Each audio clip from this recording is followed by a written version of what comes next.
আজকের ক্লাসে আমরা যে দ্রবণ চ্যাপ্টারটা পড়েছিলাম আগের ক্লাসে, সেখানে হচ্ছে কনসেন্ট্রেশন টার্ম পড়েছিলাম। আজকের ক্লাসে সেইটারই একটা অ্যাপ্লিকেশন, মানে একটা অঙ্ক আমরা করব। অঙ্কটা এখানে লিখে দেওয়া আছে। 1 লিটার 2 মোলার সালফিউরিক অ্যাসিডের জলীয় দ্রবণ প্রস্তুতির জন্য 98% W/W H2SO4 আছে, সেই দ্রবণটার কত আয়তন হবে আমাকে সেটা বার করতে হবে। এস মানে এখানে যেটা দেওয়া আছে সেটা হচ্ছে আপেক্ষিক গুরুত্ব, সালফিউরিক অ্যাসিডের আপেক্ষিক গুরুত্ব। আগের দিনে বলছিলাম আগের ক্লাসটায় 98% W/W মানে কি, দুটোই ওয়েট বাই ওয়েট।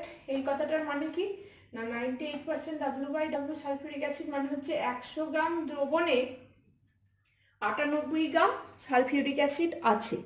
তাহলে 100 গ্রাম টোটাল যে দ্রবণটা, সলিউশনটার ওয়েট 100 গ্রাম, তাতে কত গ্রাম সালফিউরিক অ্যাসিড আছে, মানে সলিউট আছে। এখানে সলিউট হচ্ছে সালফিউরিক অ্যাসিড 98 গ্রাম। এখন আমরা জানি আপেক্ষিক গুরুত্ব সমান হচ্ছে যে কি, ওজন বাই আয়তন। তাহলে এখানে ওজন কত বলে দিচ্ছে 100 গ্রাম, তাহলে ভলিউম কত, মানে যেটা দ্রবণটার ভলিউম বার করতে হয়েছে। দ্রবণটার তো ওয়েট বলে দিয়েছে 98%, মানে কি দ্রবণটার ওয়েট কত বলেছে 100 গ্রাম। এটা কার ওয়েট? সলিউশনের ওয়েটটা বলেছে। তাহলে সলিউশনের 100 গ্রাম সলিউশনটার ওয়েটে এর ভলিউম তাহলে কত হবে না, 100 গ্রাম বসালাম, নিচে আপেক্ষিক গুরুত্ব বসালাম, তাহলে এটা কি হয়ে যাবে, এটা যেহেতু গ্রাম, তাহলে এর যে ভলিউমটা পেলাম এটা এত মিলিলিটার পেলাম। এবার আমরা ডেফিনেশন অনুযায়ী মোলারিটির যে ডেফিনেশন ছিল সেটা আমরা সবাই জানি। 1000 ml ওর যা মলিকুলার ওয়েট, যে সলিউটটা নেবো, এখানে সালফিউরিক অ্যাসিডের মলিকুলার ওয়েট আমরা জানি 98 গ্রাম। 1000 ml 98 গ্রাম সালফিউরিক অ্যাসিড মানে 1 মোলার। তাহলে 1 ml এর মধ্যে যদি 98 গ্রাম থাকে তাহলে কি হবে, তার তো কনসেন্ট্রেশন বেড়ে যাবে। তাহলে কি হয়ে যাবে, গুণ হবে এই 1000টা, সেজন্য গুণ হয়েছে। আর আমার এত ml এর যে দ্রবণটা আছে, আমি তার গাঢ়ত্বটা মানে কনসেন্ট্রেশনটা বা মাত্রা বা শক্তিটা আমি নির্ণয় করতে যাচ্ছি। তাহলে এত ml ওই 98 গ্রামই আছে, তাহলে এইটা ফিক্সড আছে প্রত্যেকটা ক্ষেত্রে। তাহলে এত ml এর তাহলে কত মোলার হবে আমি সেটা বার করিয়ে নিলাম, 18.4 মোলার। এবার আমরা এখানে দিয়ে দিয়েছে 1 লিটার 2 ml সালফিউরিক অ্যাসিড প্রস্তুত করতে বলেছে। কোথা থেকে প্রস্তুত করতে বলেছে না, 90% weight by weight sulphuric acid থেকে প্রস্তুত করতে বলেছে। এখন 1 লিটার 2 ml মানে V1 আর S1 দেওয়া আছে, কারণ আমরা কি জানি V1 S1 সমান V2 S2। তাহলে V1 1 লিটার দেওয়া আছে, S1 2 মোলার দেওয়া আছে। এবার ধরে নিলাম এই জিনিসটা প্রস্তুত করতে 1 লিটার 2 মোলার H2SO4টা প্রস্তুত করতে আমার VML এই 98% ওয়েট বাই ওয়েট সালফিউরিক অ্যাসিডটা লাগছে। তাহলে এটা যদি VML লাগে তাহলে এই V2টা VML হলো, আর S2টা কি, এই 90% W/W মোলারিটি কত পেয়েছি 18.4 মোলার, এটা তাহলে এই S2টা বসিয়ে দিলাম। এখানে S হচ্ছে স্ট্রেংথ আর এই S হচ্ছে কিন্তু আপেক্ষিক গুরুত্ব। তাহলে V1 S1 সমান V2S2 এভাবে পুট করলাম। এটা যেহেতু ml ধরেছি তাহলে লিটারটাকে ml এ করে নিলাম। এটাকে ভি লিটারও ধরতে পারো, যে ভি এর ইউনিটটা তাহলে লিটারেই বেরোবে।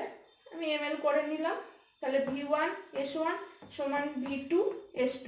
এখান থেকে ভি এর ভ্যালুটা বার করব। এটা হচ্ছে 2000, ml কেটে গেল, ঠিক আছে, সরি মোলার কেটে গেল। তাহলে এখানে কি পড়ে থাকছে, ভিটা ml এ পড়ে থাকছে। এটা যদি লিটারে নিতে ভিটাও তাহলে লিটারে বেরোতো, এটা যদি মিলিলিটারে নিতে ভিটা মিলিলিটারে বেরোলো। তাহলে ভি সমান তাহলে আমি কি পাচ্ছি, এত মিলিলিটার। তাহলে আমার এত মিলিলিটার 98% W/W সালফিউরিক অ্যাসিড নিলে আমি এই 1 লিটার 2 মোলার সালফিউরিক অ্যাসিড প্রস্তুত করতে পারবো। এরপরে আমরা যেটা পড়বো দ্রাব্যতা মানে সলিবিলিটি। নেক্সট আমরা যেটা পড়বো অঙ্কগুলো, তোমরা আমি একটা দেখিয়ে দিয়েছি, জেনারেলি ওই টাইপের অঙ্ক পড়ে। অঙ্কগুলো বারবার প্র্যাকটিস করবে। ওখানে W/W দিয়ে দেখিয়েছি, এটাতে অনেকে একটু প্রবলেম হয়। তবে W/V আছে বা V/V আছে, ওগুলো দিয়েও কিছু অঙ্ক তোমরা প্র্যাকটিস করবে। এবার আমরা যেটা করবো সেটা হচ্ছে সলিবিলিটি মানে দ্রাব্যতা। Solubility of gas in liquid মানে গ্যাসের সলিবিলিটি তরলের মধ্যে কিরকম সেটা নিয়ে আমরা একটু পড়াশোনা করব। এখন দ্রাব্যতা কাকে বলে না, দ্রাব্যতা হচ্ছে, তোমরা অলরেডি পড়েছো, তাও আমি একবার জাস্ট বলে দিচ্ছি না, একটা নির্দিষ্ট উষ্ণতায় যদি নির্দিষ্ট পরিমাণ কোনো সলভেন্টকে দ্রাবকে সর্বাধিক যে পরিমাণ সলিউট একটা সলভেন্টের মধ্যে সব থেকে বেশি যে পরিমাণ সলিউবল হয়ে থাকতে হবে, দ্রবীভূত হয়ে থাকতে পারবে এবং একটা সম্পৃক্ত দ্রবণ তৈরি করবে, তাকে ওই যে নির্দিষ্ট উষ্ণতায় বলেছি, ওই উক্ত উষ্ণতায় ওই পরিমাণ নির্দিষ্ট সলভেন্টে দ্রাব্য পদার্থটি মানে সলিউটটার দ্রাব্যতা বলা হয়, সলিবিলিটি বলা হয়। আবার বলছি বাংলায়, ভালো করে শোনো। স্থির উষ্ণতায় নির্দিষ্ট পরিমাণ কোনো দ্রাবকে সর্বাধিক যে পরিমাণ দ্রাব্য পদার্থ দ্রবীভূত হয়ে সম্পৃক্ত দ্রবণ উৎপন্ন করে, তাকে উক্ত উষ্ণতায় ওই পরিমাণ নির্দিষ্ট দ্রাবকে দ্রাব্য পদার্থটির দ্রাব্যতা বলে, সলিবিলিটি বলে। তাহলে এই হলো সলিবিলিটির সংজ্ঞা, যেটা অলরেডি ছোটবেলায় তোমরা পড়ে এসেছো। এখন আমরা যেটা পড়তে যাব সেটা হচ্ছে যে একটুখানি আগে তোমরা ভাবো তো যে কঠিন আর তরল পদার্থ আর গ্যাসীয় পদার্থ, এই তো 3 রকমের পদার্থ আছে। এই 3টে পদার্থের মধ্যে কঠিন আর তরল পদার্থ কি কম্প্রেসিবল করা যায়, কম্প্রেস করা যায়? মানে আমি যেটা বলতে চাইছি, আমাদের কাছে ধরো একটা এরকম সিলিক কন্টেনার আছে, এখানে আমি ধরো একটা সলিড নিয়েছি, এটাকে কি কম্প্রেস করা যাবে? বা এখানে যদি তরল নিয়েছি, এটাকে কি কম্প্রেস করা যাবে? কিন্তু হয় যে একই জায়গায় আমি যদি এখানে গ্যাস নিই, তাহলে কি হবে? এটাকে কম্প্রেস করা যাবে সিলিন্ডারটাকে। তাহলে গ্যাস হচ্ছে যে কম্প্রেসিবল, কিন্তু কঠিন আর তরল পদার্থ হচ্ছে ইনকম্প্রেসিবল। সুতরাং আমরা যা সলিবিলিটি পড়বো এখানে, সেটা হচ্ছে গ্যাসিয়াস পদার্থের সলিবিলিটি পড়বো। গ্যাসিয়াস পদার্থের সলিবিলিটি কোথায় পাবো? না তরলে, মানে গ্যাসটাকে তরলে দ্রবীভূত করব। ঠিক আছে? তো এর জন্য কিছু ফ্যাক্টরস থাকে, factors affecting solubility of gas in liquid. মানে কোন কোন ফ্যাক্টর এফেক্ট করবে সলিবিলিটির উপর, মানে গ্যাসের সলিবিলিটিটা তরলের মধ্যে। মানে কি কি ফ্যাক্টর আছে না, যে গ্যাসটা সলিবিল করতে চাইছি যে তরলের মধ্যে, তাদের দুজনের প্রকৃতিটা দেখতে হবে।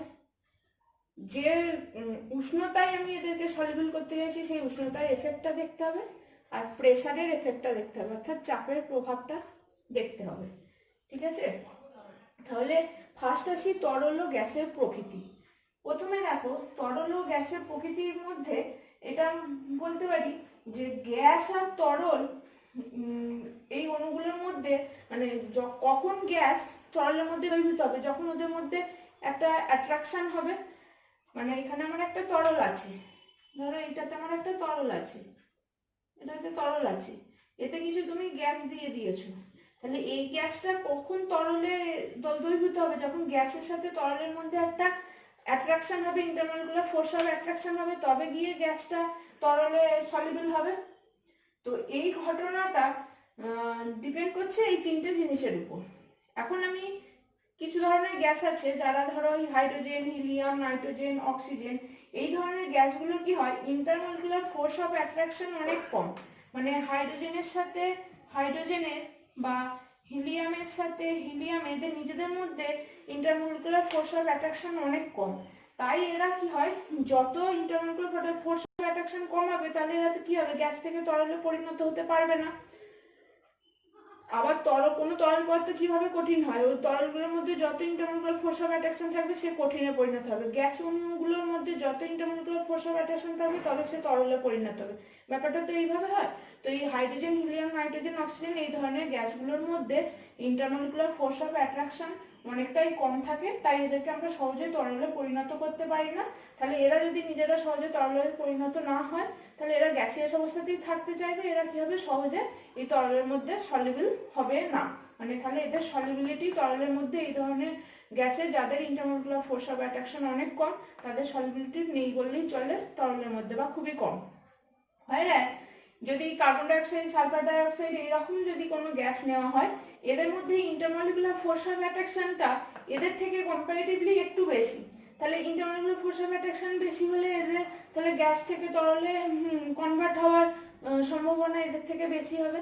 তাহলে এরা কি হবে না, এরা তরলে পরিণত হতে পারবে এবং এদের সলিবিলিটিটা তরলের মধ্যে বেশি হবে কম্পেয়ার টু এই কেসের থেকে। যদি আমি কম্পেয়ার করি, তাহলে এদের সলিবিলিটিটা এই ধরনের গ্যাসের ক্ষেত্রে বেশি হবে। এবার নেক্সট হচ্ছে আর এক ধরনের গ্যাস, ধরো HCl টাইপের গ্যাস। HCl গ্যাস কি হয়, যখন গ্যাসটা HCl গ্যাসটা যখন জলে যাবে তখন ও নিজে আয়নিত হয়ে যায়, ঠিক আছে। আয়নিত হয়ে যখনই হয়ে যাবে, আয়ন হয়ে গেলেই কি হবে, সলিবিলিটি বেড়ে যাবে, তখন এই HCl গ্যাসটা এদের থেকেও আরো সলিবিলিটি বেড়ে যায়। তাহলে HCl গ্যাস নিজে আয়নিত হয়ে যাচ্ছে তরলে, গিয়ে ওদের সলিবিলিটি বাড়িয়ে দিচ্ছে। আমরা যে কনসেন্ট্রেটেড HCl আমরা পাই অ্যাকচুয়ালি সেটা হচ্ছে গ্যাসিয়াস ফর্মেই থাকে। এরপরে হচ্ছে নেক্সট হচ্ছে ধরো অ্যামোনিয়া গ্যাস। অ্যামোনিয়া গ্যাস যখনই জলের সংস্পর্শে আসবে NH3, এই রিয়াকশনটা তোমরা জানো, জলের সংস্পর্শে এলে কি হবে, ওই NH4 প্লাস আর OH মাইনাস আয়ন তৈরি করবে। তাহলে এই যে অ্যাকোয়াসে এই আয়নগুলো তৈরি করলে কি হবে, মানে ওর সলিবিলিটি খুব হাই হবে ইন ওয়াটার। তাহলে এখানে একটা কেস আছে, অ্যামোনিয়া গ্যাস যখন ওয়াটারে ডিজলভ করবে তখন এই আয়নে পরিণত হবে, এই আয়নগুলো পরিণত হওয়ার পরে এদের সলিবিলিটি ইন ওয়াটার প্রচুর হাই, ঠিক আছে। কিন্তু যখন আমি এইরকম ক্লোরোফর্ম CH3 বা বেনজিন এরকম নন পোলার কোনো সলভেন্টে এটাকে অ্যামোনিয়া গ্যাসকে ডিজলভ করতে চাইবো, তখন ওই সলভেন্টে এই আয়নগুলো তৈরি হতে পারে না বলে এদের সলিবিলিটি অনেক কম। কম্পারেটিভলি ওয়াটার, অ্যামোনিয়া গ্যাসের সলিবিলিটি ক্লোরোফর্ম আর বেনজিনে কি হয়, অনেক কমে যায়। তাহলে এই বিভিন্ন ধরনের কেসগুলো থাকে, এগুলো এর উপর ডিপেন্ড করে সলিবিলিটি কীরকম হবে, তুমি কী ধরনের, তাহলে এই যে বলেছি তরল গ্যাসের প্রকৃতি কী ধরনের গ্যাস নিয়েছো তার উপর হচ্ছে ডিপেন্ড করছে ওদের সলিবিলিটিটা। নেক্সট হচ্ছে উষ্ণতার প্রভাব। এখানে আমি একটা ইকুইলিব্রিয়াম লিখেছি, G for gas, L for হচ্ছে লিকুইড মানে তরল। এরা গ্যাসটা যখন লিকুইডে ডিজলভ করছে, আমি সেটাকে GL হিসাবে লিখেছি, গ্যাসটা লিকুইডে ডিজলভ হয়ে যাচ্ছে। যখন এই গ্যাসটা লিকুইডে ডিজলভ হয়, এটা হচ্ছে একটা এক্সোথার্মিক প্রসেস, মানে হিট তৈরি হয়, তাপ উৎপন্ন করে। তাহলে এ যদি গ্যাসটা যদি লিকুইডে ডিজলভ হওয়ার পরে ডিজলভ হয়ে যায়, দিয়ে তারপরে যদি তাপ উৎপন্ন করে, তাহলে অ্যাকর্ডিং টু লাস্ট স্যাটেলিয়ার প্রিন্সিপাল আমরা কি বলতে পারি, যত এবার তুই যদি টেম্পারেচার যদি আমরা বাড়াই কি হবে, টেম্পারেচার বাড়ালে তখন বিক্রিয়াটা ফরওয়ার্ডে হবে না ব্যাকওয়ার্ডে হবে। অ্যাকর্ডিং টু লাস্ট স্যাটেলিয়ার প্রিন্সিপাল টেম্পারেচার যদি বাড়ায় তাহলে বিক্রিয়াটা ব্যাকওয়ার্ড দিকে হবে, অর্থাৎ যেটা ডিজলভ হয়েছিল সেটা কি হয়ে যাবে, গ্যাসটা ডিজলভ হবে না, লিকুইড থেকে আবার বেরিয়ে আসবে, মানে সলিবিলিটি কি হবে, কমে যাবে। গ্যাসটা যদি লিকুইড থেকে বেরিয়ে আসে সলিবিলিটি কমে যাবে, তাহলে টেম্পারেচার বাড়ালে সলিবিলিটি কমে যায় অ্যাকর্ডিং টু লাস্ট স্যাটেলিয়ার প্রিন্সিপাল। তারপরে আসছি আমাদের চাপের প্রভাব। চাপের প্রভাবটা কি না, চাপের প্রভাব হচ্ছে যত প্রেসার বাড়াবে তত সলিবিলিটি বাড়বে, উল্টোটা যত প্রেসার কমাবে তত সলিবিলিটি কমবে। ধরো আমি একটা পিস্টন এখানে আঁকছি,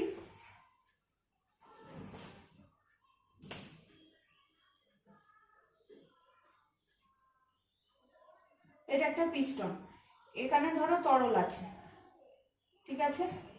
এই তরলের উপর যে গ্যাসটা ডিজলভ করছি, এই গ্যাসিয়াস অণুগুলো গোল গোল করে দিচ্ছি, ধরো এরকম আছে। এইবার এই অবস্থায় তাহলে চাপটা আমি ধরে নিচ্ছি P1, মানে পিস্টনটা P1 চাপে আছে, ঠিক আছে। এবার আমি যদি পিস্টনটাকে একটু চাপ দিই, মানে প্রেসারটা যদি বাড়াই, মানে সেটা P1 থেকে যদি P2 করি, P1 থেকে প্রেসার বাড়ালাম, প্রেসারটা P2 করলাম, তাহলে পিস্টনটাকে কি হবে, নিচের দিকে আরো নামাতে হবে। তখন কি হবে, এই যে গ্যাসিয়াস অণুগুলো কি আছে, ওরা আরো এই তরলের সংস্পর্শে পৃষ্ঠতলে আরো সবাই অনেক কাছাকাছি চলে আসবে, মানে তখন একক আয়তনে, মানে আগে যদি এই P1 চাপে একক আয়তনে ধরো যদি 4টে অণু থাকে, P2 চাপে তখন একক আয়তনে কথা বলছি ধরো 8খানা অণু আছে, তার মানে কি একক আয়তনে তখন অণুর সংখ্যা বেড়ে যাবে। তাহলে এই পৃষ্ঠতলের উপর অসংখ্য গ্যাস অণুগুলো সংস্পর্শে চলে আসবে, তারপরে কি হবে, ওরা ডিজলভ হয়ে যাবে। তাহলে যত প্রেসার বাড়াবো তত কি হবে, সলিবিলিটি বাড়বে, আর প্রেসার কমালে উল্টোটা হবে, সলিবিলিটি কি হবে না কমে যাবে। এরপরে আমরা যেটা আসবো সেটা হচ্ছে খুব ইম্পর্টেন্ট, হেনরিজ ল।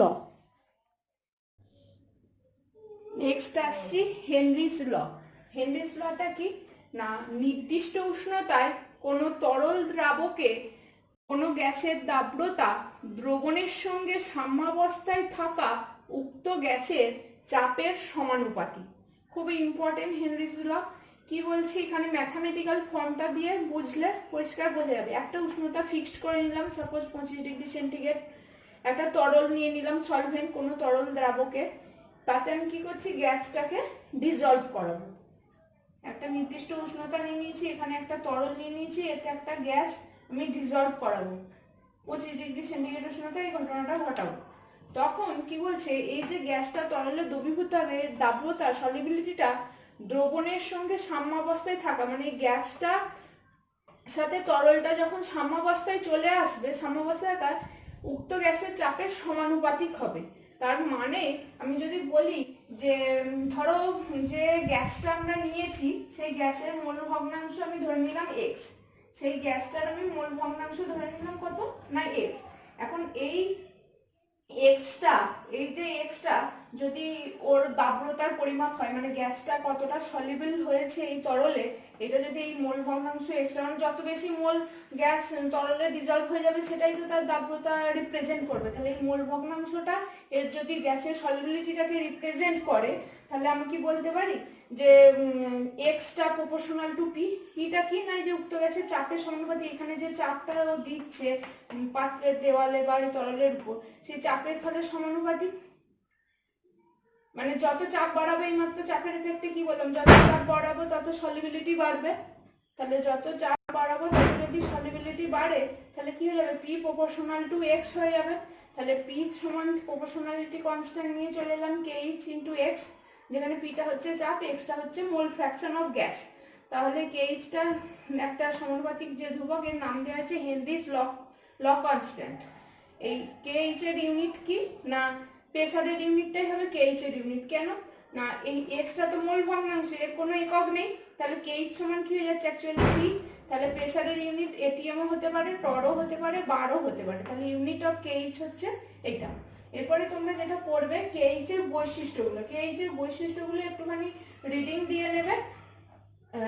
যেমন KH এর মান গ্যাসের প্রকৃতির উপর নির্ভর করে, তারপরে তরল দ্রাবকের প্রকৃতির উপর নির্ভর করে, তার এই ধরনের যে KH এর বৈশিষ্ট্যগুলো আছে সেগুলো তোমরা একটুখানি পড়ে নেবে। যে উষ্ণতা বৃদ্ধিতে KH এর মান বৃদ্ধি পায়, এগুলো একটুখানি দেখে নেবে KH এর বৈশিষ্ট্যটা, বই থেকে একটু জাস্ট রিডিং পড়ে নেবে। এরপরে হচ্ছে হেনরিস ল কার ক্ষেত্রে প্রযোজ্য, সব গ্যাস, যে কোনো গ্যাসই তরলে ডিজলভ করার ক্ষেত্রে কি হেনরিস ল প্রযোজ্য, সবার ক্ষেত্রে নয়, কিছু কিছু কন্ডিশন আছে। যেমন হচ্ছে একটা কন্ডিশন হচ্ছে যে গ্যাসগুলো প্রচুর দ্রবীভূত হয়ে যায় তাদের ক্ষেত্রে হেনরিস ল প্রযোজ্য নয়। যেমন আগের ক্ষেত্রে আমি বললাম অ্যামোনিয়া গ্যাস জলের মধ্যে ভীষণভাবে সলিবল হয়ে যাবে, অতিরিক্ত সলিবিলিটি প্রচুর বেশি, তখন সেক্ষেত্রে কি হবে, হেনরিস ল অ্যাপ্লাই করতে আমরা পারবো না।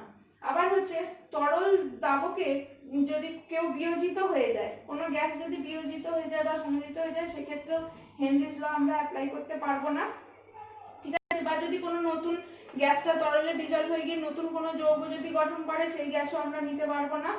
আবার ওখানে যেমন অ্যামোনিয়া গ্যাসের ক্ষেত্রে প্রচুর সলিবল হয়ে যাচ্ছিল গ্যাসটা তরলে, আবার যদি খুব কম সলিবলও হয়ে যায়, যদি খুব কম সলিবলও হয়, মানে গ্যাসের চাপ যদি খুব বেশি বা উষ্ণতার মানও যদি খুব কম হয়ে যায়, মানে গ্যাসের চাপ হয়তো প্রচুর চাপ দিয়ে এটাকে জোর করে সলিবল করাচ্ছে, সেরকম যদি হয় সেক্ষেত্রেও কিন্তু, বা উষ্ণতা যদি হয়তো প্রচুর কমিয়ে যদি একে সলিবল করানোর চেষ্টা করা হয়, সেক্ষেত্রেও কিন্তু হেনরিস ল অ্যাপ্লিকেবল হবে না। তাহলে KH এর বৈশিষ্ট্যগুলো পড়ে নেবে, বা হেনরিস ল এর যে প্রযোজ্যতাগুলো যেগুলো আলোচনা করলাম সেগুলো একটু রিডিং করে নেবে।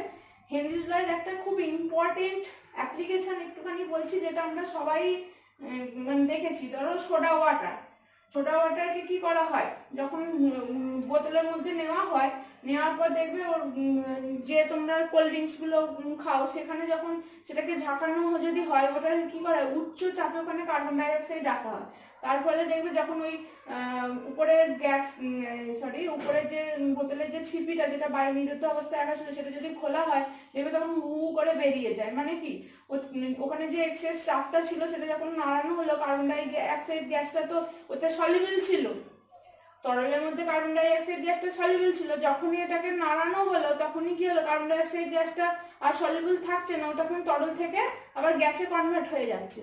ও যেই তরল থেকে গ্যাসে কনভার্ট হয়ে গেল, তখন তো এবার বোতলের ছিপির উপর চাপ বা প্রেসার দিতে থাকবে। তাহলে তুমি যদি এবার বোতলের ছিপিটা খুলে ফেলো, তখন হু হু করে ওগুলো মেটেরিয়াল যেগুলো থাকে ওয়াটার, সেগুলো বেরিয়ে পড়ে স্যাম্পল হিসাবে। তো বোতলের ছিপি করলে তখন চাপটা কি হয়ে যায়, হঠাৎ করে তো কমে যায়, ফলে হেনরির সূত্র অনুযায়ী কি হবে, দ্রবীভূত কার্বন ডাই অক্সাইডের দাব্যতাও হ্রাস পাবে। বোতলে যখন ছিপিটা খুলে দিচ্ছি, বোতলের ছিপি লাগানো অবস্থায় তো অতিরিক্ত চাপ আছে, যেই ছিপিটা খুলে দিলাম তখন কি হয়ে যাবে, প্রেসার কমে যাবে। প্রেসার কমে গেলে আমরা কি বলেছি যে দাব্যতা কমে যাবে, গ্যাসটা তরলের মধ্যে আর ডিজলভ হবে না। তাহলে তখন কি হবে, কার্বন ডাই অক্সাইডের দাব্যতা হ্রাস পাবে এবং বুদবুদ আকারে দ্রবণ থেকে বেরিয়ে যাবে। এটা একটা অ্যাপ্লিকেশন।